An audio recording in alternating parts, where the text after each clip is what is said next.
Você vai numa entrevista de emprego e torce o nariz pro seu currículo? Vire o jogo com a Unopar. Aqui você aprende tudo o que precisa para enfrentar um mundo que não para de mudar. De um jeito inovador e exclusivo. Conte com a maior universidade do Brasil para se tornar um profissional completo. Unopar, para você virar o jogo.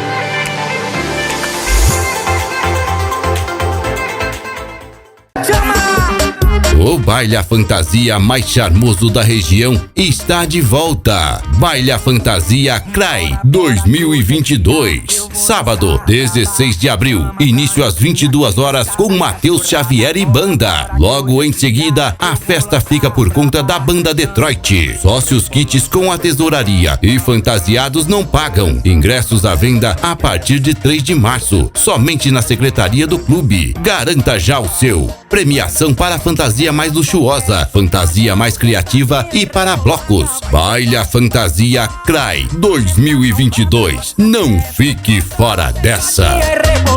Vai ser pá nessa malvada.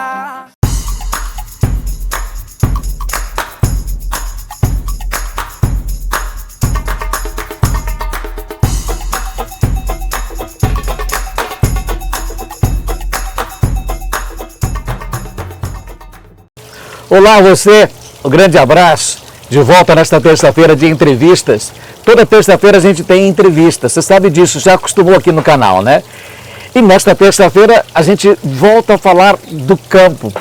Estamos num lugar maravilhoso em Siqueira Campos, na chácara do Ernesto Barbosa Lemes, o Neno, como todos os siqueirenses conhecem. Aqui faz parte da história da família do Neno. Hoje a gente vai falar sobre agricultura, mas sobre tudo o agronegócio. Suinicultura, café, produção de milho, família criada na agricultura, da família do senhor Oriente Barbosa Lemes. É isso que a gente vai contar para você nos próximos minutos. Para quem é siqueirense ou para quem mora na região, já conhece um pouquinho da história. Para quem mora fora do eixo de Siqueira Campos, vai passar a conhecer a partir de agora. Então aproveite para você se inscrever no canal da Mais TV, acionar o sininho para você acompanhar sempre momentos como esse que a gente vai viver aqui agora, tá bom? O Ernesto Barbosa Lemes, ele tem 70 anos, é o terceiro de 3 irmãos do casal Oriente Barbosa Lemes e Tereza, personagens importantíssimos na comunidade de Siqueira Campos. Oriente Barbosa Lemes, um homem respeitado pela sua inteligência, pelo seu caráter, pelo homem trabalhador que foi e pela figura e pela história que deixou na cidade. Política, economia, relacionamento humano, solidariedade. Nós vamos falar um pouquinho do senhor Oriente, ouvindo exatamente o seu terceiro filho, o Neno, Ernesto Barbosa Lemes. Primeiro, é um prazer estar no lugar. Se você tem 70, vai passar dos 100 num lugar como esse maravilhoso aqui. Prazer em estar na sua casa e obrigado por receber a gente, Neno. Tranquilo. Esse lugar aqui que você está falando maravilhoso foi feito dia a dia, naquelas horas de folga que eu tinha. Pedra sobre pedra. Pedra sobre pedra. Você vai poder observar aqui, que espetáculo. O que você tem aqui nesta chácara tua aqui? Então, aqui foi onde quando eu casei, eu vim para cá, né? Eu tinha 21 anos de idade. Comprei um alqueire 3 quartas e vim aqui. Eu, minha esposa e um filho. É o Lernson, acho que. O São lá da... São, isso. Então, viemos para cá e aqui para fazer uma criação de suínos, montar uma criação de suínos. Suíno faz parte da história da família sua, desde o Oriente, como é que é? Nós vivemos, vamos dizer, meu pai, o carro-chefe dele sempre foi o suíno. E eu também fui. E meu avô já era suinocultor, sabe? Meu avô criava sistema antigo, fazia aquelas picadas e soltava no mangueirão e tal. Então ele já era criador. E acho que está no sangue, não sei. Faz parte. Faz parte. Até me perguntaram uma vez quanto tempo fazia que eu era suinocultor. Eu falei, olha, eu não sei quanto tempo eu vou dizer para vocês, mas eu estou acreditando que eu nasci dentro do chiqueiro de porco. Pelo menos do lado, né? Minha mãe estava às vezes esperando uns filhos, eu estava lá dentro do chiqueiro, lá, estava quase na hora de neném, a mãe estava ali ainda junto com nós, ajudando e tal. Você disse que o seu avô e seu pai, eles criavam um sistema de soltar o porco lá no mato, deixavam tudo. Né, só plantava milho, fazia roça, depois soltava o porco para... Aí levavam tocado até para Jaguaraíba, não sei onde, aí para fazer a comercialização dos animais. E naquela época o comércio era bom? Era bom, porque sempre parece que era ali, vamos dizer, a segurança do produtor era o suíno, o porco. E como que passou a ser um processo industrial? Foi com você? Não, meu pai já começou, fez até o primeiro porco de raça que ele trouxe para Siqueira Campo, nessa região aqui, era um Duroc, que nós fomos buscar lá em Tatuaí de São Paulo. E foi o primeiro, até foi muita gente visitar, ninguém conhecia, era um porco grande, né, diferente do caipira. Eu me lembro que no início ali da década de 1980, algumas pessoas faziam visitas oficiais nas granjas do Senhor Oriente. Era para conhecer essa novidade? Foi em 72, 70, 72, por aí, que nós começamos com a suinocultura de raça mais desenvolvida, né? E o seu pai que pensou nisso, foi buscar isso? Ele foi procurar uma tecnologia melhor, né? Ele já tinha o suíno caipira e tal, e já criava também, tipo quase que semi-confinado, mas já tinha aquela criação. Aí para aderir mais, né, ter mais lucro no negócio, ele começou a modernizar. E deu certo, porque ele criou 13 filhos com a suinocultura. Com a suinocultura. Agora, para ter a suinocultura era preciso ter lavoura de milho, e vocês trabalhavam também na produção de café, como é que era isso? Então, a suinocultura, a lavoura de café foi uma consequência da suinocultura, porque ali na época ninguém falava em meio ambiente, mas a meta do meu pai, ele me ensinou, de jeito nenhum agredir o meio ambiente. E a suinocultura deixa muito resíduo, né? Ela deixa, se não souber trabalhar, manejar os dejetos, ele acaba sendo um produto poluente, né? Então, ele começou a fazer o quê? Ele começou a jogar, naquela época, pó de serra, essas coisas, era uma coisa muito de graça, né? Que eles até traziam pra gente, porque não tinha, assim, utilidade. Nós jogávamos aquilo dentro da granja e depois amontoava aquilo e levava como fonte a adubação orgânica. Orgânica não, adubação natural no café. E aí o café começou a se tornar uma atividade lucrativa, porque tinha uma alta produtividade, né? Mas o café foi uma consequência da suinocultura.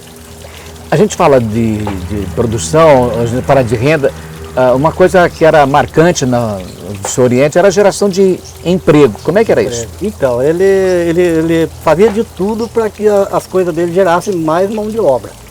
Ele não queria mecanizar nada, ele queria, porque na época dele, a mão de obra era sobrava muita mão de obra, né? O pessoal precisava daquele emprego.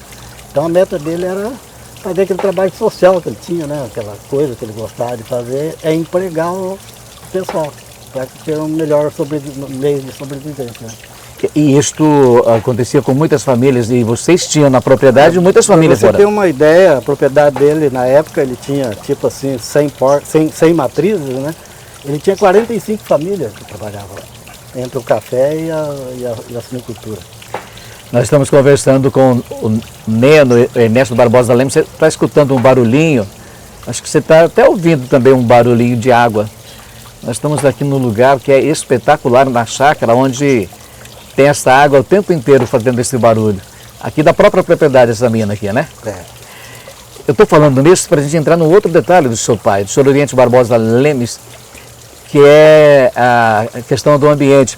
Ele era, naquele tempo, já um homem preocupado com a ecologia, era agricultura com a ecologia, aquilo que a gente fala em agroecologia hoje, com mais frequência. Ele já pensava isso há muitos anos atrás, né?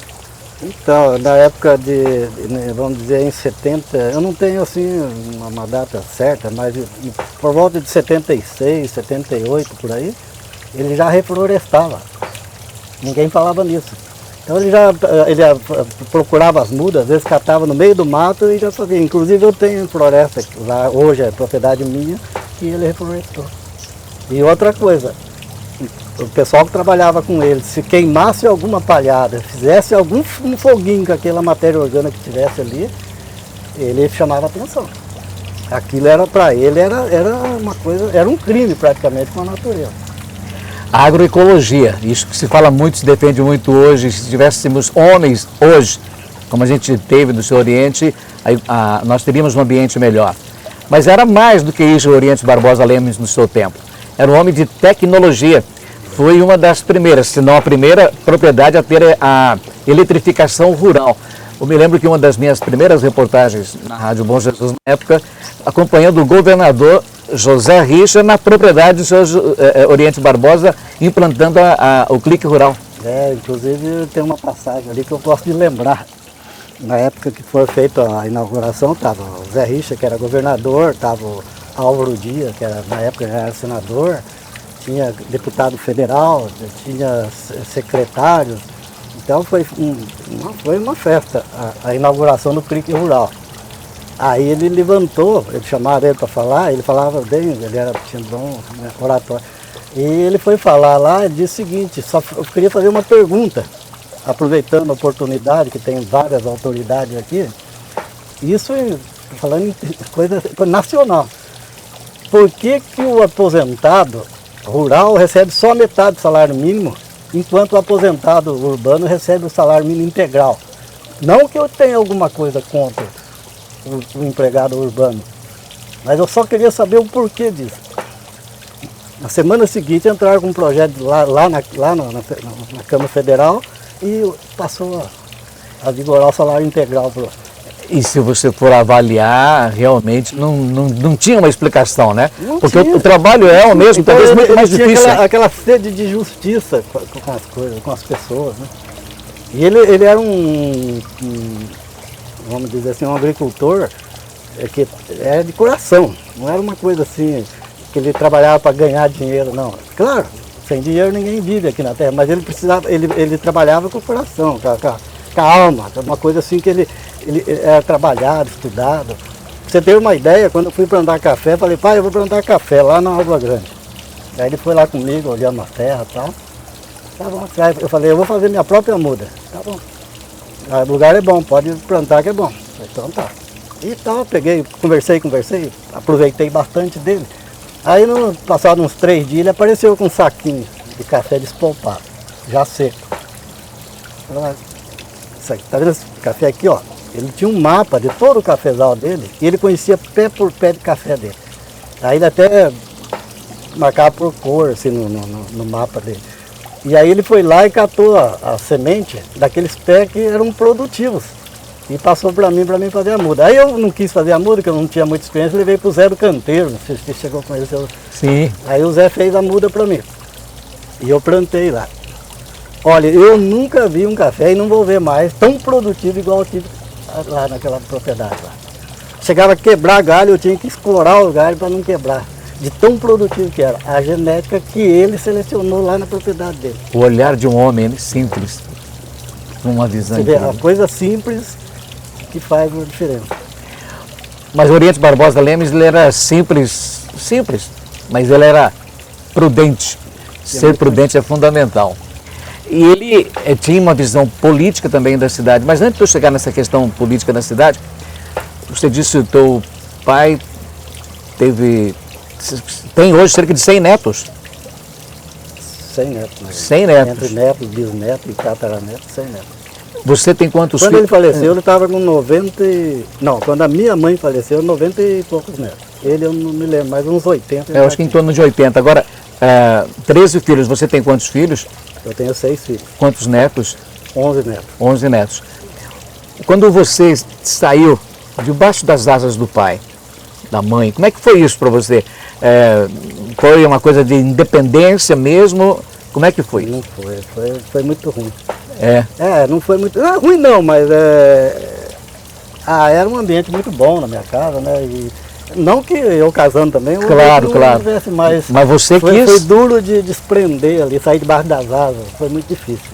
Mas você não desprendeu totalmente do teu pai, apesar disso você acompanhava. Eu me desprendi, eu ia 2 vezes por dia na casa dele. Mas daí você criou os seus próprios negócios, a propriedade, foi fazer a sua produção, foi trabalhar. Você foi cuidar da sua vida, entre aspas. Como é que é você em relação aos seus meninos? Porque você passou a ser um empresário rural. Estava falando do pai, só para... Sim. Quando eu saí, eu continuei com meus negócios, mas eu ia todo dia na casa do meu pai tirar ideia com ele. Ele para mim foi, né, o meu melhor amigo que eu tive.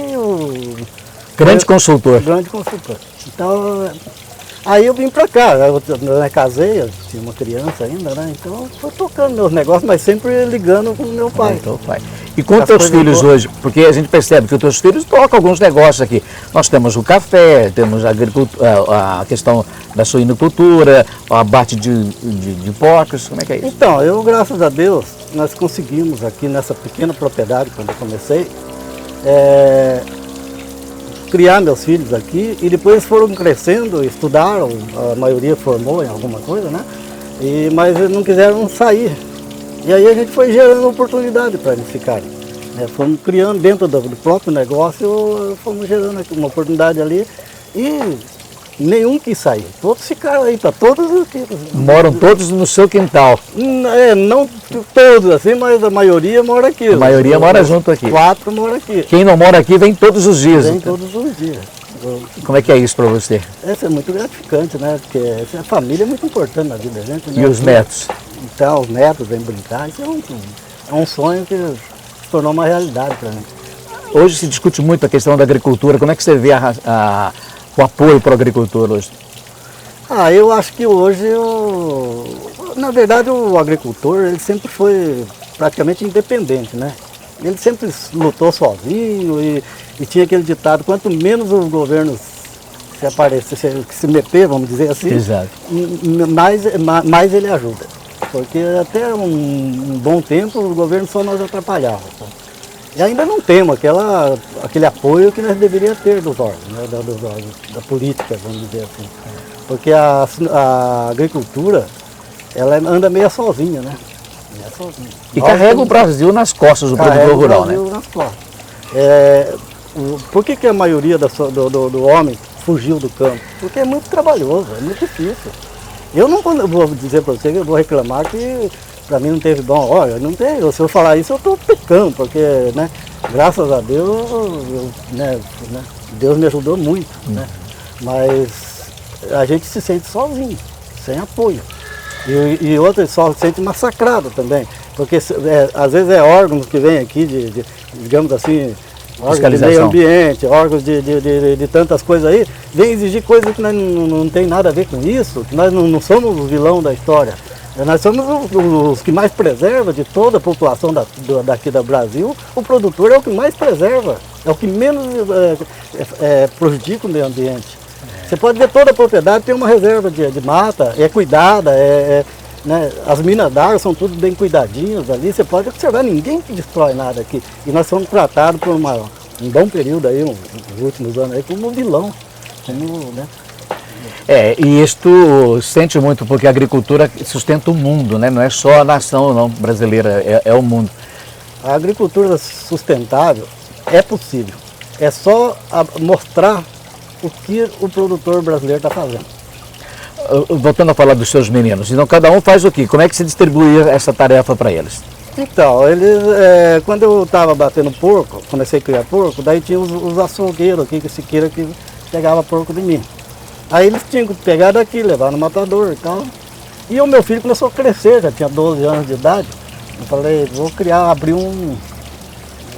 uma atividade para ele. Aí falei, não quer montar um mini abatedouro ali, você vai, né, tendo teu ganho ali, vai abater nos porcos que o pessoal vem pegar aqui. Aí foi aí que nós começamos.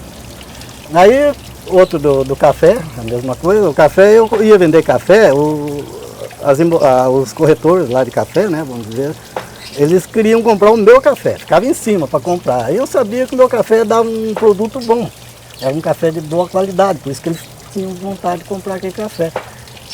Se eu botasse café na xícara do consumidor, né? Aí foi onde nós tivemos a ideia. Começamos a um torradorzinho pequeno, uma coisinha bem simples, e fomos torrando o meu café, a produção ali. E esse porco abatido aqui, hoje é vendido na região inteira? Na região inteira. Como café também, mas o porco ainda vai um pouco para Curitiba, sai um pouco daqui da região. Mas o café é mais norte pioneiro mesmo. Queria ouvir a tua opinião em rápidas palavras. Siqueira Campos hoje, econômica e politicamente falando, como é que você vê? Tem muito a desejar ainda, viu? Tem muito a desejar. Precisa fazer uma política mais séria, uma coisa mais... O que a gente precisa avançar, na tua opinião? Falando de nível de Siqueira, por enquanto. Precisava de mais dedicação, né? O pessoal que entra lá trabalhar com mais técnica, com mais vontade, né, de trabalhar. A política, eu tenho visto assim, os que entraram, né, que já saíram, e parece que não houve muito interesse no município.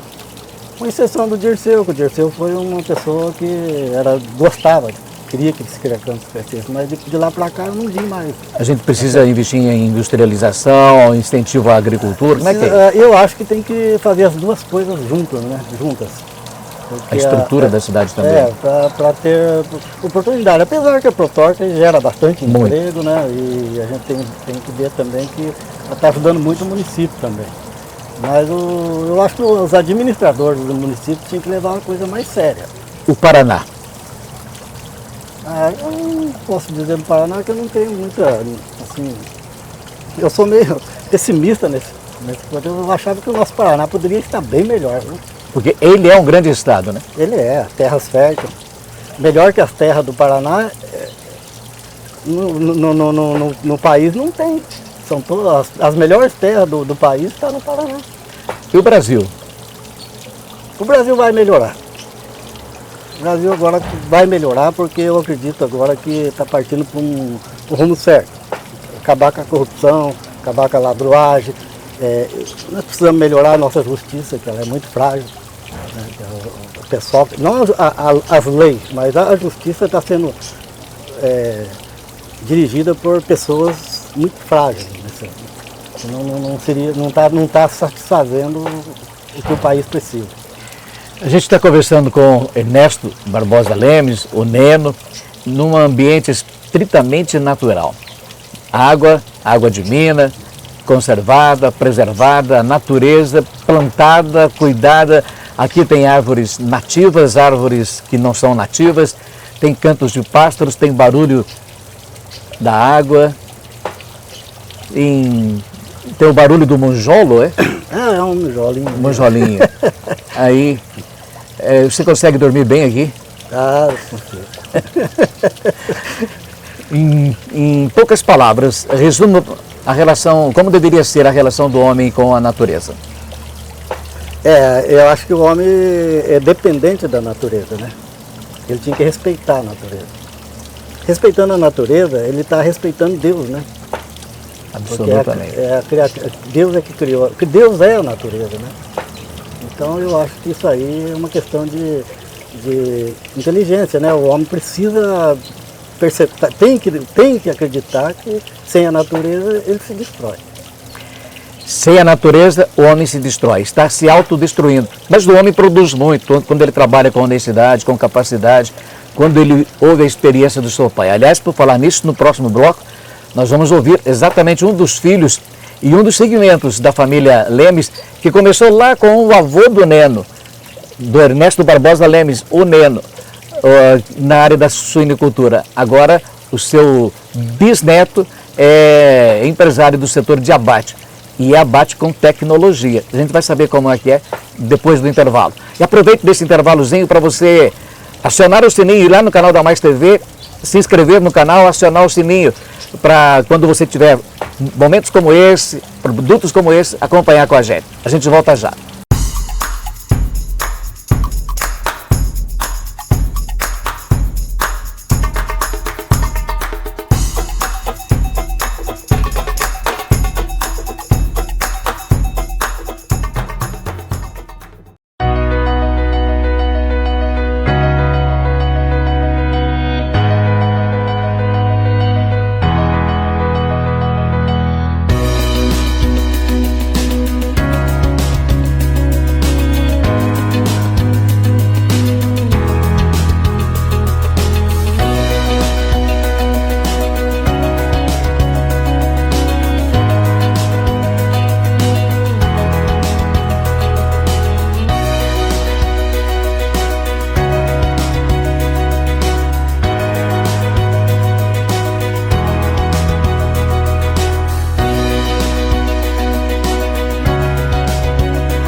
Você vai numa entrevista de emprego e torce o nariz pro seu currículo?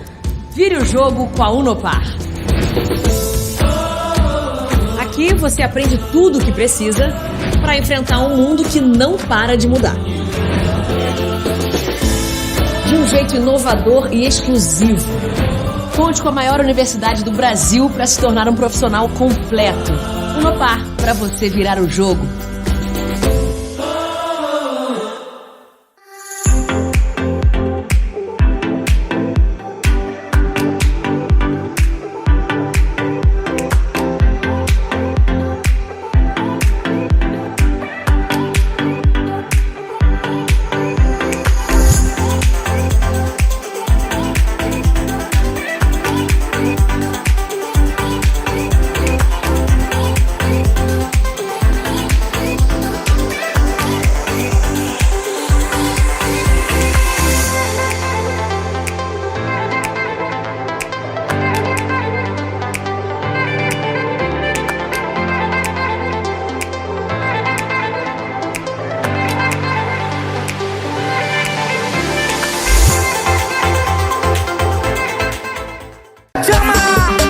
O baile à fantasia mais charmoso da região está de volta. Baile à Fantasia CRAI 2022. Sábado, 16 de abril. Início às 22 horas com Matheus Xavier e banda. Logo em seguida, a festa fica por conta da banda Detroit. Sócios kits com a tesouraria e fantasiados não pagam. Ingressos à venda a partir de 3 de março. Somente na secretaria do clube. Garanta já o seu. Premiação para a fantasia mais luxuosa, fantasia mais criativa e para blocos. Baile à Fantasia CRAI 2022. Não fique fora dessa. E rebolada vai ser pá, pá, pá, pá nessa malvada.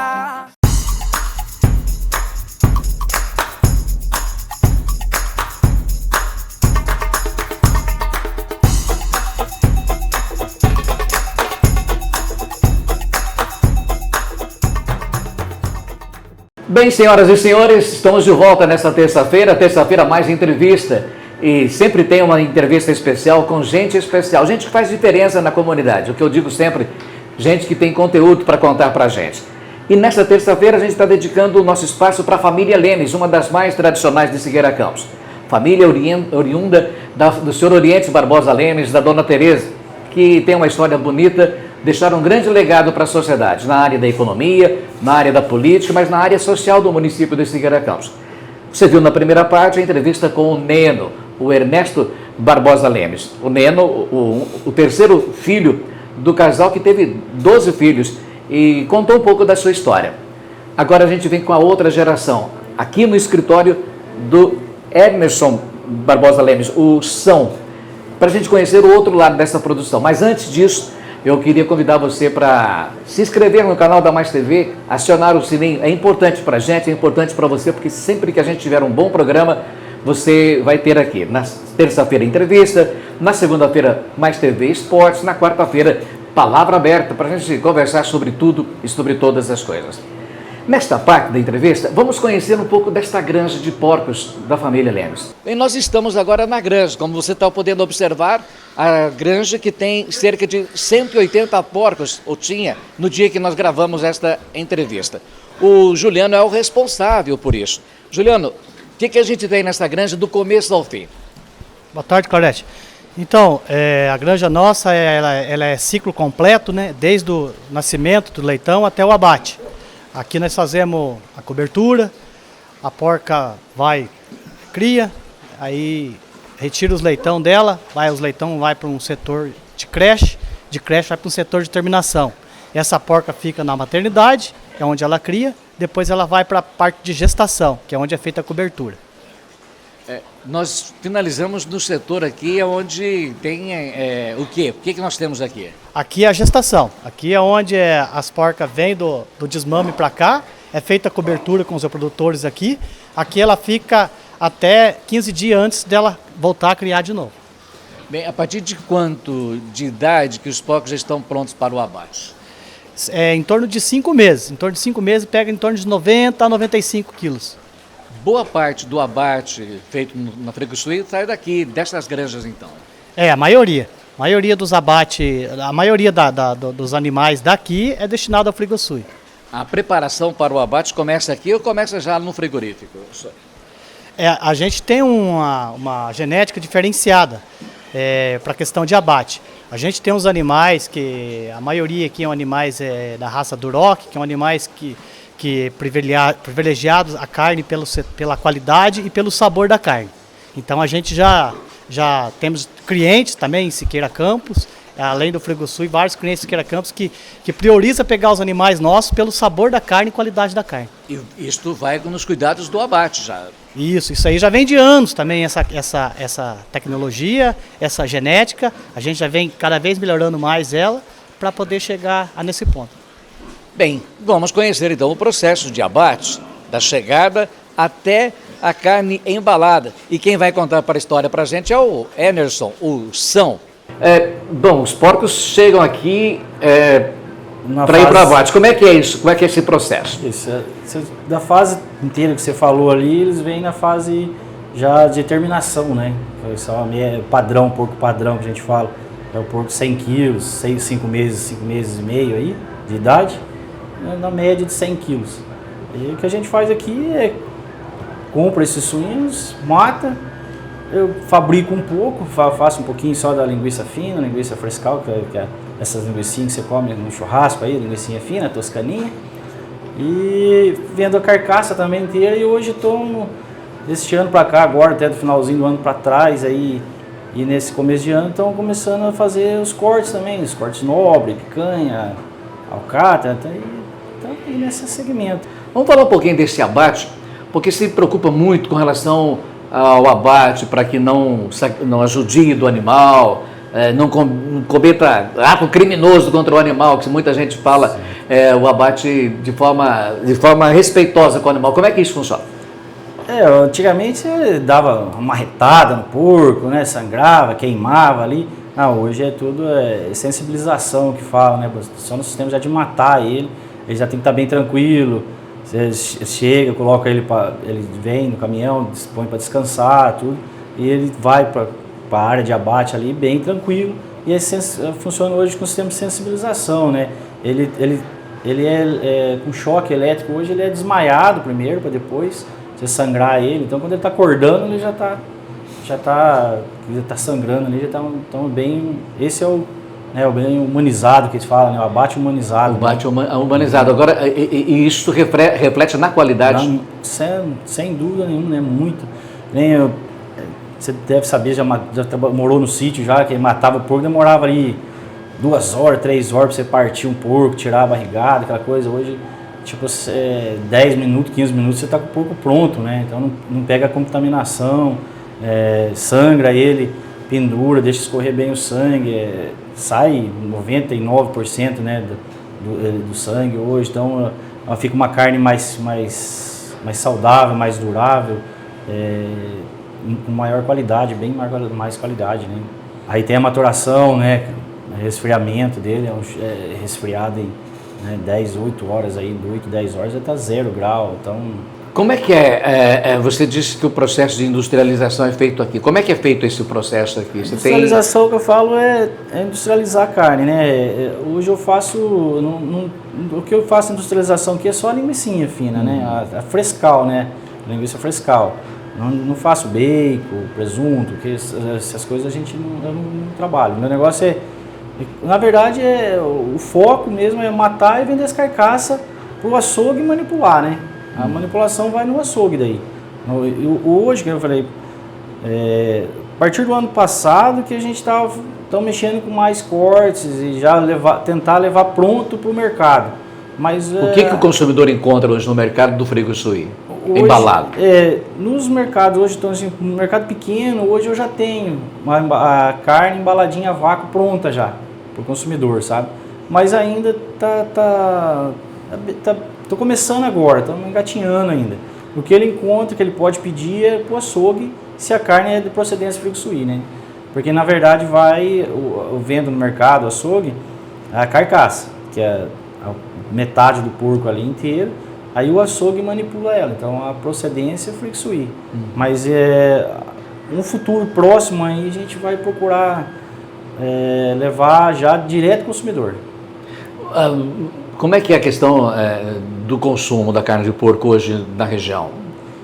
A região nossa, você sabe que uma região, assim, falando assim, as cidades são pequenas, não é um grande centro, mas o consumo descendente de mineiro, né, come bem carne de porco. Come carne de porco, é verdade. Tem uma, como se diz assim, uma aceitação boa, né, carne de porco. Se discute muito a questão da crise com o preço da carne do boi lá em cima. A carne do porco também teve um aumento no mercado, no açougue, mas me parece que aqui no processo de produção e industrialização não teve esse acréscimo de valores. O preço da carne aqui, hoje nós estamos em crise, faz acho que um ano e pouco, a carne de porco está bem defasada, né? O produtor está tendo prejuízo, o custo está maior do que a venda dele. Então, mas não afeta muito o consumo, não aumenta o consumo. Assim, a dizer que está muito barato vai vender mais. Não, eu acho que isso aí é crise, o preço, questão de preço é crise mundial mesmo, né? Hoje tem mais oferta do que procura. Então é a lei da oferta e da procura, né? Como todo o comércio quando está sobrando está barato, está faltando está caro. E aonde você comercializa os produtos da Preguiçuí? Clarete, o vivo a gente compra aqui da região, tem caminhão próprio, puxo o porco vivo, busco ele aqui, mato, e a venda também na região, sabe? Região e Curitiba manda um pouco. O local mais distante é Curitiba? Curitiba, isso. Fora do Paraná? Fora do Paraná não, fora do Paraná a inspeção nossa aqui é estadual, a gente já tem projeto aprovado para a inspeção federal, no caso que hoje se fala CIP, CIF exportação, né? Só que tem um CISB que fala, que é fiscalizado pelo Paraná, mas licenciado pela MAPA, né? MAPA, isso. Do Ministério da Agricultura. Isso, a gente tem um projeto aprovado, está no processo de licenciamento daí para trabalhar, para vender no Brasil inteiro. Mas o Brasil inteiro que eu falo é a região aqui do estado de São Paulo, né? Que é tão pertinho aqui, né? 25 quilômetros, 30 quilômetros, está no estado de São Paulo. E aí, porque não tem essa autorização, você não pode entregar lá. Entregar lá. Eu faço Jacarezinho. Jacarezinho está a 20 quilômetros de Ourinhos, eu não posso fazer. Né? E é um mercado consumidor bom, né? É um mercado consumidor bom. Faço São Gés, Itararé já é uma cidadezinha boa. Que é só atravessar a rua, já está em Itararé. Isso. E a gente tem caminhão próprio, tanto para coleta do suíno vivo, quanto para venda também, né? Isso é um caminhão refrigerado, bem estruturado para trabalhar, né? E você mesmo que formou sua mão de obra? Foi eu mesmo, gente. Foi eu mesmo. A mão de obra que eu tenho aqui é daqui de Siqueira mesmo, né? Acho que se tivesse eu das cidades da região aqui, mas o cara não tem experiência com açougue, tem experiência, mas não é a mesma experiência da nossa empresa aqui, né? Então a pessoa vai se adaptar. Tem quantos empregados hoje? Então na faixa de 25 a 30 funcionários. 25 a 30 funcionários. Muita burocracia para poder entregar, comercializar. A burocracia é grande no Brasil, né, Clarete? É gigante. Muita fiscalização também. Bastante, né? Por um lado, tem que ter essa fiscalização, né? Porque essa cobrança, porque a gente trabalha com alimento, né? Um alimento perecível ainda, então você tem que trabalhar muito bem, você tem que fazer um trabalho muito bem feito, né? Porque você não pode entregar uma mercadoria estragada, né? É facinho de estragar, né, a mercadoria. Então, essa exigência, a gente brinca, tem isso, tem aquilo. Tem, claro, muita coisa que é burocrático, né? Mas tem muita coisa que é essencial na fiscalização.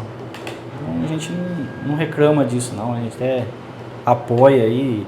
A gente é fiscalizado pelo município, pela regional e pelo estado, né? Então, na parte isso estou falando só na parte como é que fala?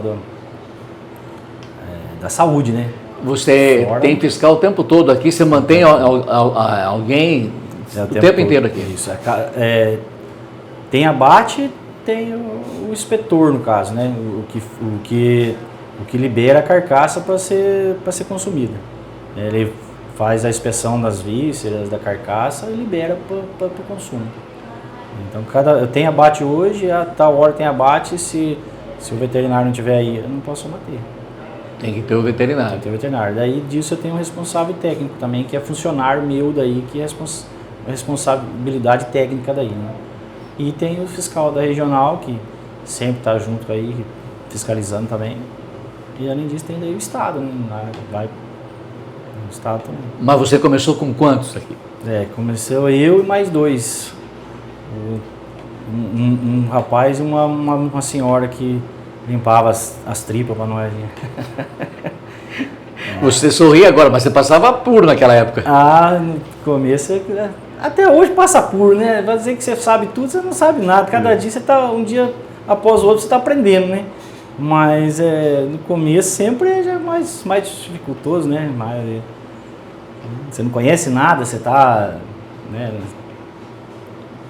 Tá ali como é que se diz? Aprendendo do zero, né? Do zero, mas quando você é uma criança aprendendo a engatinhar, né? Então, hoje a gente ainda tem muito que aprender, mas a gente já tem uma experiência. Avançou bastante. Avançou bastante. Agora, a gente conversou na primeira parte da entrevista aqui com o seu pai, lembrando do seu avô, e agora vocês, irmãos, cada um assumindo uma atividade da família. Certo. Como é que é isso aqui para você?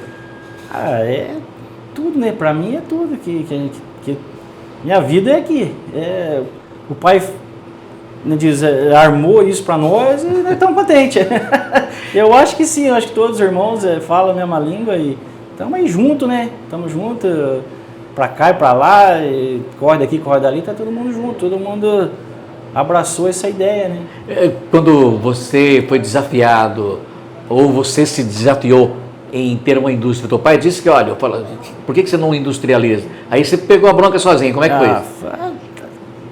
Ser gurizão novo, né? Se fosse hoje é mais difícil, mas gurizão novo topa tudo, né? Porque para quem não sabia falar no telefone, não existia telefone aqui no sítio, para virar empresário aí, tocar um ramo no comércio, indústria, não é muito fácil não, mas vai devagarzinho, vai. Como é que é o acompanhamento do pai? O pai acompanhou eu aqui até... Hoje eu tenho 25 anos de empresa, sabe? 26 anos de empresa. Acho que até uns 10, 12 anos ele estava bem junto. Brigava muito nem disso.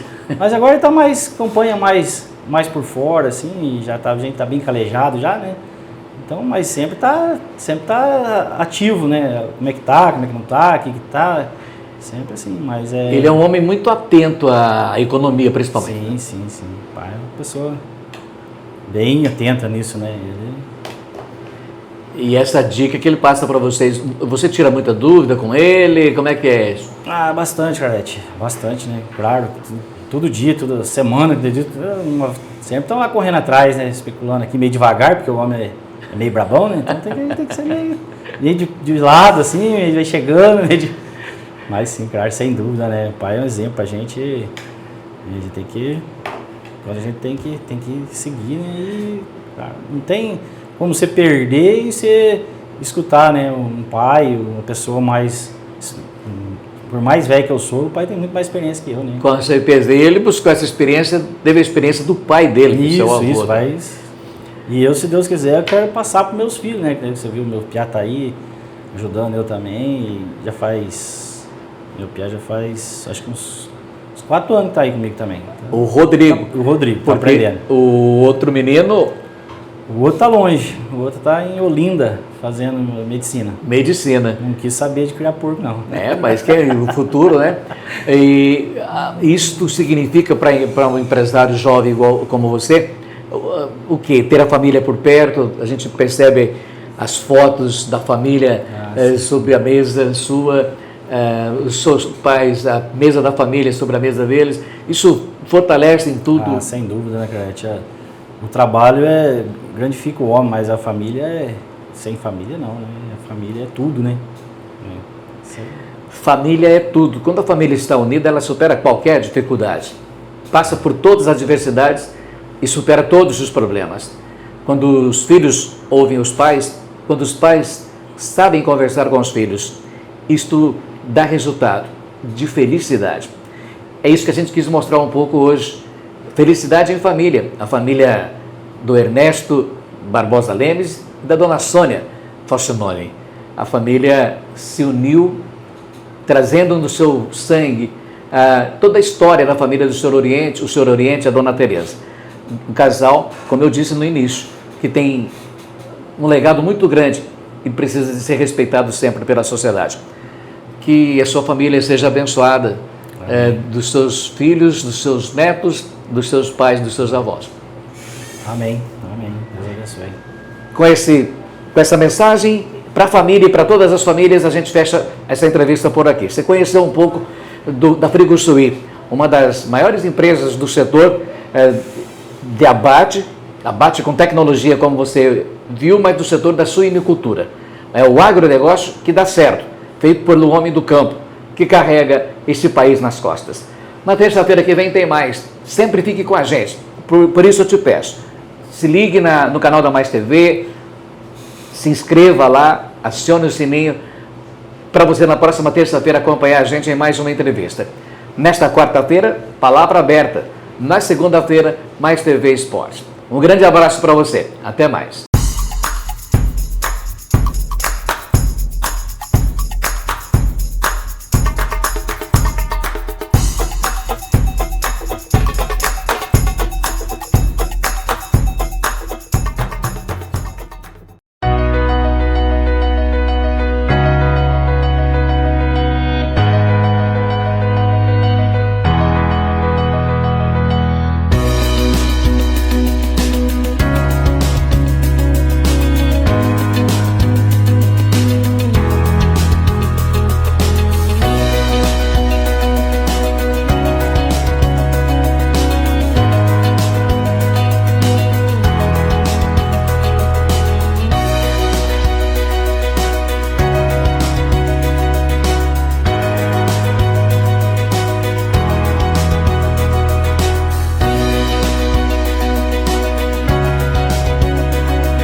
Você vai numa entrevista de emprego e torce o nariz pro seu currículo?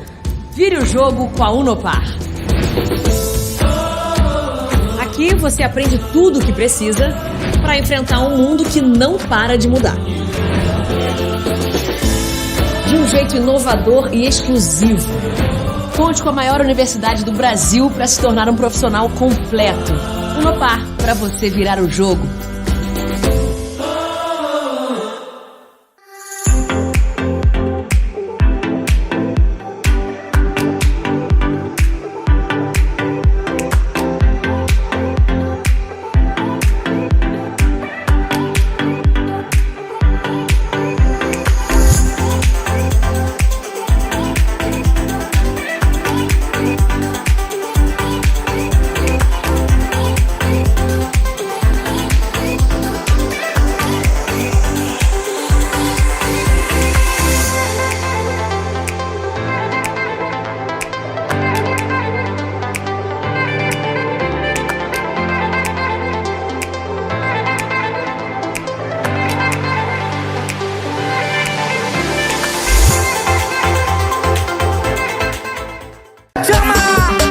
O Baile à Fantasia mais charmoso da região está de volta. Baile à Fantasia CRAI 2022. Sábado, 16 de abril. Início às 22 horas com Matheus Xavier e banda. Logo em seguida, a festa fica por conta da banda Detroit. Sócios kits com a tesouraria e fantasiados não pagam. Ingressos à venda a partir de 3 de março. Somente na secretaria do clube. Garanta já o seu. Premiação para a fantasia mais luxuosa, fantasia mais criativa e para blocos. Baile à Fantasia CRAI 2022. Não fique fora dessa. Rebolada vai ser